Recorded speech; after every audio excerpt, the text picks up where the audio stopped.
Chapitre 2. La course de chars. Hélène, qui veux-tu épouser? Répète Pindare. Quoi? Depuis quand une jeune femme choisit-elle son mari? S'exclame un des rois. Lui demander son avis est ridicule, ajoute un prince. Pourquoi agir ainsi? Peut-être parce qu'Hélène est fille du grand Zeus? Et alors? Il me semble que nous devrions réagir. Qu'en penses-tu, Ulysse? Ulysse n'en répond pas. Il admire le calme de la princesse, toujours souriante, debout près du trône.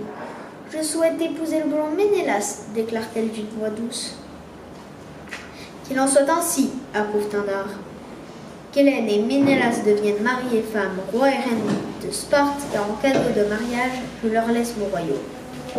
D'un signe de la main, il ordonne à Laëde de chanter à ses serviteurs d'offrir nourriture et vin doux à ses invités. Les plats circulent, couverts de nourriture délicieuse. Peu à peu, les discussions reprennent. Ulysse, lui, se laisse aller à la tristesse. Il boit peu, n'a pas d'appétit, ne bavarde pas. Il rêve l'œil sombre et le cœur navré. Oublie Hélène et écoute-moi, lui dit Pindare en s'asseyant près de lui. Je veux te récompenser pour l'excellent conseil que tu m'as donné. Que penses-tu de ma nièce Pénélope? Elle n'a que des qualités, dit-on. Alors épouse-la. Mais pas de mais, crois-moi, tu seras heureux avec elle. Dès demain, j'en parlerai à son père Icarios. Il sera difficile à convaincre car il veut garder sa fille près de lui.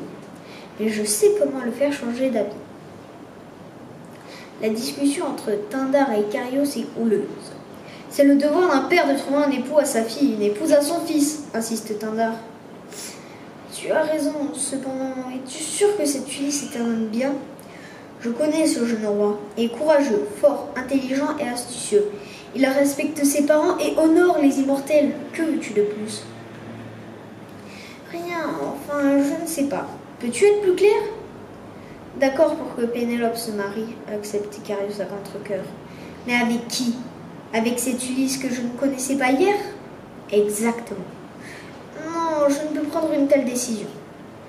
Alors, que le sort en décide. Que nos dieux et nos déesses choisissent. En un mot, organisons une course de chars.